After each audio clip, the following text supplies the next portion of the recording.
Joining us right now, he's actually the first person joining the stream today. So it's nice to be able to actually talk to a face, even though it's virtually today here on the Sports Bash on 97.3 ESPN. From Crossing Broad, he is Bob Wankel, joins the show every Monday and Friday here on 97.3 ESPN. Bob, how are you doing today? I'm all right, man. What's up? How are you? I'm doing all right. You know, I've been talking to the phone half the day today. So it's like, it's nice to finally, usually everyone jumps on the video stream and it's like, everyone's like, oh, I need to get on the phone. And you're just like, once you're used to the video stream, you're like, I kind of like seeing a human being to talk to. You know what I mean? I do too. So that when we do these hits, I can kind of see your eyes, like they gloss over a little bit. So I know that it's time to wrap up my answer, you know? That's good. Well, I think a lot of Philly fans, their eyes are glossed over after this team. They just can't win a game right now, Bob. I mean, it just, like I said, they're averaging, I did the numbers, 2.3 runs per game since that 8-game winning streak. And let's be realistic, one of those wins, that was 2 runs. They won 2-1 against the Dodgers. So what the heck is going wrong with this offense? Yeah, I think that there's a number of things happening. And I kind of break it up into 3 different prongs. You know, it's on the one hand, you have situation where there's a number of guys slumping simultaneously. Like over the last 7 games or so, you know, JT Realmuto's really struggled. Andrew McCutchen has struggled since he's come off the injured list. Bryce Harper had a tough week out in Arizona.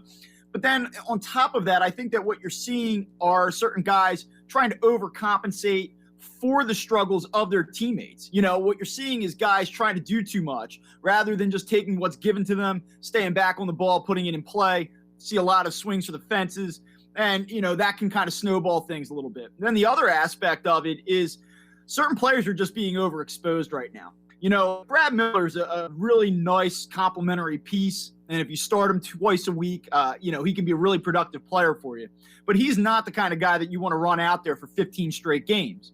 And then you look at across the diamond a guy like Ronald Torreyes, who has brought a ton of defensive stability to a really leaky defensive situation. And he's had a number of key hits for this team. And he's been a fantastic player for them in a role.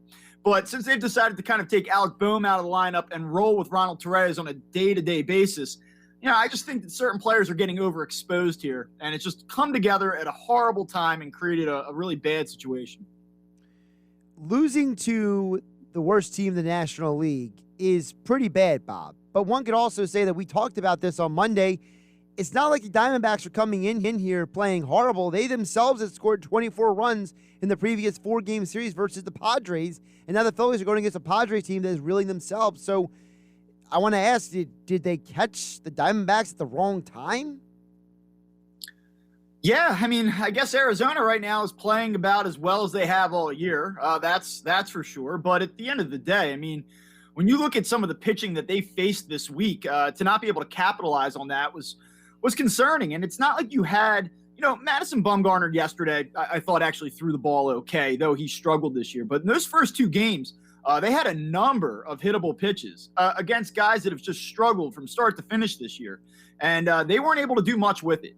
You know, they were swinging, missing, and elevated fastballs out over the plate. They had a lot of advantageous counts where they had tons of soft contact, whether it be weak flyouts or bouncers to short or left side. So, yeah, I mean, listen, maybe they got Arizona a little bit of a bad time, maybe, but they did not take care of business, and they really just played very poorly. And I don't really know that the opponent mattered so much as what the Phillies were doing on their end. Bob, speaking of what they're doing on their end, you mentioned Alec Boehm earlier. I got to ask you, because I had someone text in earlier this week. The guy said, I'm done with Boehm. I'm over this kid.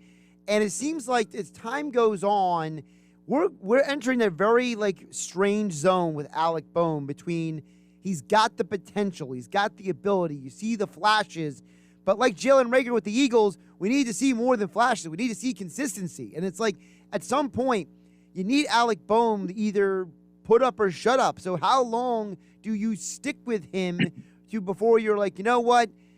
You're like Spencer Howard. We got to move on. Yeah, I mean, listen, the Phillies, haven't made the postseason since 2011. Patience is short. So I think that a lot of people are taking the macro situation, and which has been a poor one now for a decade, and they're starting to kind of lose patience with certain players in certain situations where there probably should be a little bit more granted.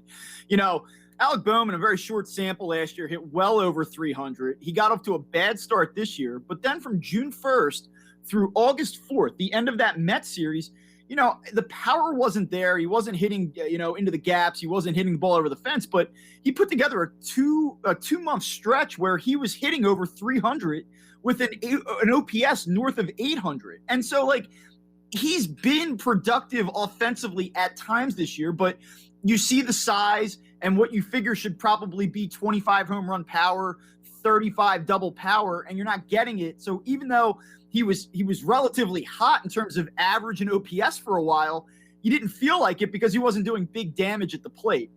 Defensively, I don't think he's a third baseman. I don't think he's going to stick there long term.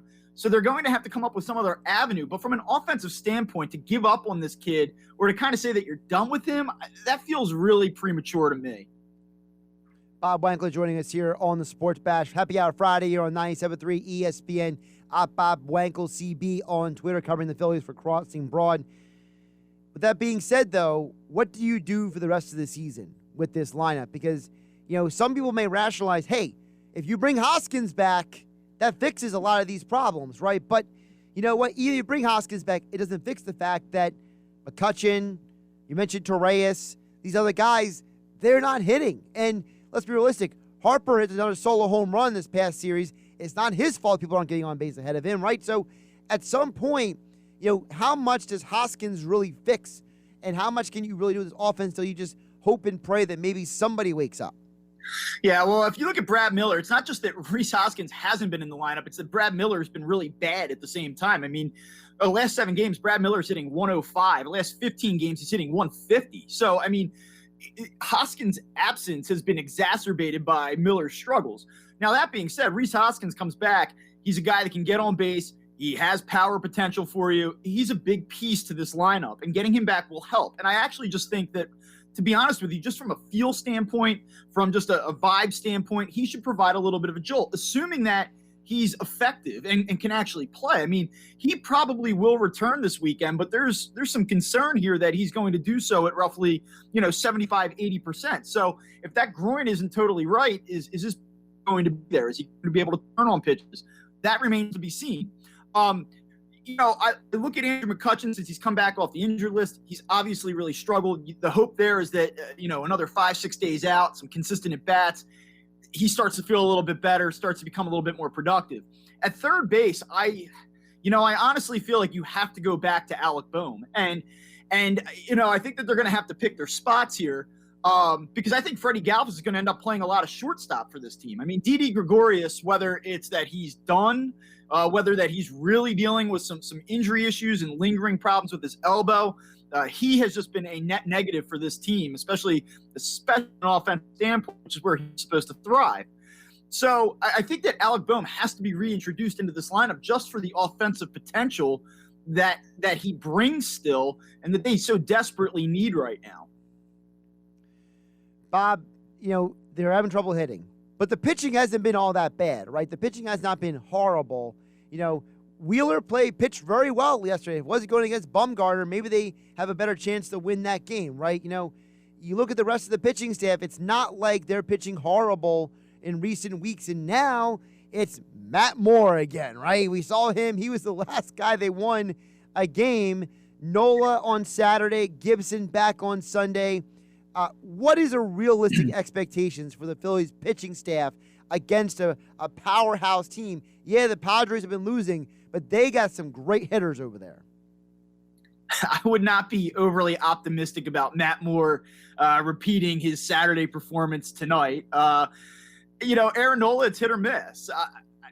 He's probably due to be pretty effective because he hasn't been, so it seems like he just kind of goes on the seesaw. So could we see good Aaron Nola again this weekend? Sure. And Kyle Gibson, basically I think what you saw the other night is what Kyle Gibson is. He'll give you 6 innings. He'll probably give up 2 or 3 runs. And, can the offense hit enough to not waste a quality start? The Phillies this weekend have to find a way to, and I don't know if it's by winning 2 games, if it's just winning 1. They have to find a way to not come home down by more than 5 games in this division. The Braves aren't going to win forever. Atlanta's pieced together 13 out of 15. Atlanta is playing really well right now, but they're not that good. They're not going to sustain that level. They've beat up on a number of really bad teams. Their schedule is going to toughen up a little bit. And the Phillies, once they get through Tampa, when they come back home, things, and I know nobody wants to hear this, they lighten up a little bit again. So I don't think the Phillies season's over. But if this thing gets away from them this weekend where Atlanta goes to Baltimore and sweeps and the Phillies drop 2 out of 3 or get swept in San Diego and they find themselves, 7 games out, I guess they come in 4 out right now. I don't think they're good enough to make up that ground. But if they can just hang on here this weekend and kind of gain some footing, weather the storm, I think a week or 2 from now, fans will be watching this team saying, maybe they can do it still. With all that being said, if they can still do it, let's say they don't make the charge back, let's say they fall short at the end of the season. They made some moves at the deadline, Bob. They had a chance to win the division. They were in first place. If they don't win the division this year, the blame goes where? Oh, I think that the blame can't really be directed at one person in particular here. A lot of people will blame the manager, who I don't believe has had a great season. But, when Gabe Kapler was dismissed 2 years ago, my response to that was, this isn't really all on him. He just sort of got the blame, and I think you saw fundamental issues wrong with this roster. And Dave Dombrowski is still relatively new to this process, so I can't fault him for taking a team that wasn't that good to begin with. He inherited. Wasn't able to get over the hump here at the trade deadline. I think that's a little bit unfair. But they're going to have to look long and hard this offseason at where things have gone wrong. And I think what I sort of suspect is if they don't make the playoffs, Dave Dombrowski, we talk about how aggressive he is. I think he's going to look at this and say, this isn't working. This core does not work together. There's some intangible winning trait that this core seems to lack. And I would not be surprised if he made moves where, you're sitting on your cell phone on a Thursday afternoon at 4:00 and you see a tweet come out and you say, oh my God, how about this move? Where they really try to shake up this roster and flip it upside down. Not saying it's going to be a rebuild, but I think that they may look to really fundamentally alter the DNA of this team. He is Bob Wankel. Give him a follow on Twitter at Bob Wankel CB as the Phillies finish out the West Coast trip. 10:10 is the time tonight, and then some more reasonable times over the weekend. 8:40, 3:40. Hopefully they can win at least a game or 2 this weekend, because on a happy hour Friday, Bob, I feel like between the Eagles last night and the Phillies this week, every Philadelphia sports fan is being driven to drink right now. Absolutely. If you're going to stay up and watch the Phillies tonight, I strongly recommend doing it with a drink. I mean, listen, maybe everyone just needs to have a drink because Jalen Hurts can't have a drink, because when you have a stomach infection, you're supposed to stay away from alcohol for at least a few days. So maybe everyone could have one just for Hurts. Yeah, just another day in the life of Philadelphia sports, man. What is Bob Wankel drinking this weekend? Oh, let's see. I'm covering the game tonight, so no drinks tonight, unfortunately. But tomorrow, we'll probably knock back a few IPAs tomorrow. I don't know quite yet what I'm locking in, but that's probably going to be the way we go. Not a volume weekend, just make a few good ones count. There you go. And there's nothing wrong with that. Anybody tells you otherwise, they're probably not an adult. So that's right. Bob, good stuff. Appreciate you. And I believe Mike Gill will be back on Monday. So fingers crossed his team is playing today. Today is the knockout round. So we'll find out, how his team does this weekend. So, but the theory is that Mike will be back on Monday. So he'll be back with him then. All right, good stuff. I'll talk to you guys soon.